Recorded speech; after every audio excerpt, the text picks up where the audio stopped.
how do you deal with Acts 7:55?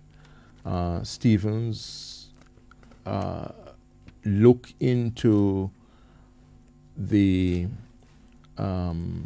heaven of heavens. And we read in Acts 7 and verse 55, but he, Stephen, full of the Holy Spirit, gazed into heaven and saw the glory of God, and Jesus standing at the right hand of God. Doesn't this suggest two persons? Jesus at the right hand of God, the right hand of power, you probably say, isn't this two persons? No, it's not referring to two persons at all. If you notice carefully, it does not say he saw two persons or two bodies. He saw the glory of God, and Jesus standing at the right hand of God. So let's try to imagine, what did Stephen actually see? Yes. He says in verse 56, behold, I see the heavens opened and the Son of Man standing on the right hand of God. I'm persuaded... So the Son of Man standing on the right hand of God. So doesn't that suggest, if I am standing beside David K. Bernard, can I be the same person as David K. Bernard if I'm standing beside? But here's the point. God is a spirit, John 4:24. You cannot see a spirit. No man has seen God at any time, John 1:18.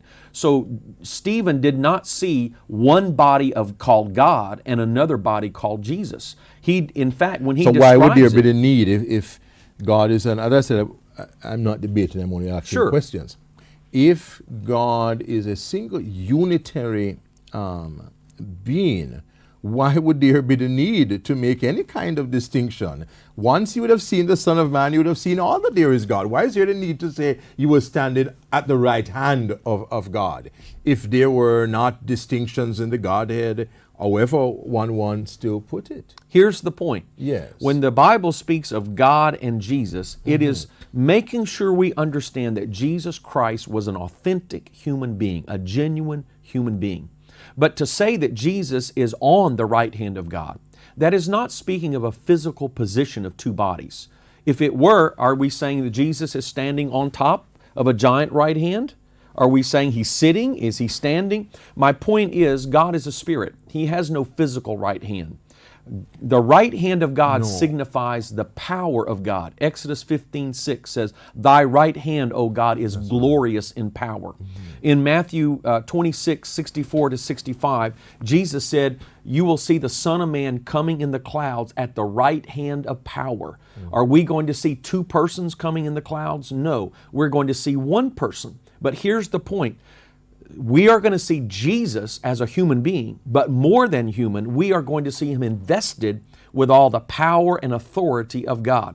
Stephen, yes, let's go back to this particular. All right, before the resurrection and ascension. I see, verse 56, I see the heavens open, the Son of Man standing at the right hand of God. Why the necessity? Why not say, if your position is correct, it would seem more natural to say, I saw the Son of Man, or I saw God. Well, here's why. This distinction? Yes. Here's why. Tell me why. Because just to say I saw the Son of Man would be, well, just like I saw Jesus while He walked on earth. But there is a difference. When he saw Jesus in this vision, he saw Him with the glory of God, with the power of God. He never had the power while He was on earth. He never had the glory while He was on earth. Well, it was not visible glory. It was veiled. For example, John leaned at his breast at the Last Supper. But in Revelation 1, when John saw the ascended Christ, he fell at His feet as dead. Yes. So I think that's what Stephen's saying. I see the Son of Man, but I see Him in glory. I see Him in power.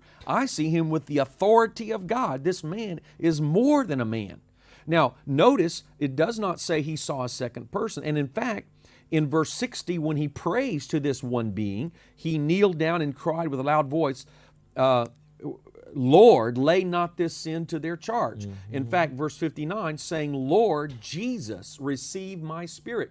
If he saw two, it's very amazing that he ignored one and focused only on Jesus. I think when you read the whole passage, you see he only saw one body, but he saw that body surrounded by divine glory to the point that he could say he is in the right hand position.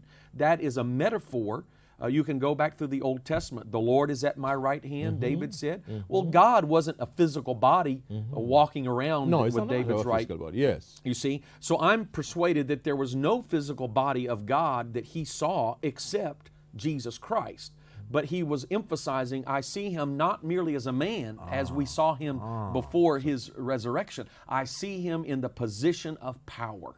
So this was a glorified Jesus. Exactly. And Stephen was emphasizing that because he had asked for the glory in John 17, which he had with the Father. Right. And Stephen is now attesting to the fact that he did receive that glory because he saw him in that glorified state. Yes, that's so this correct. is how oneness Pentecostals would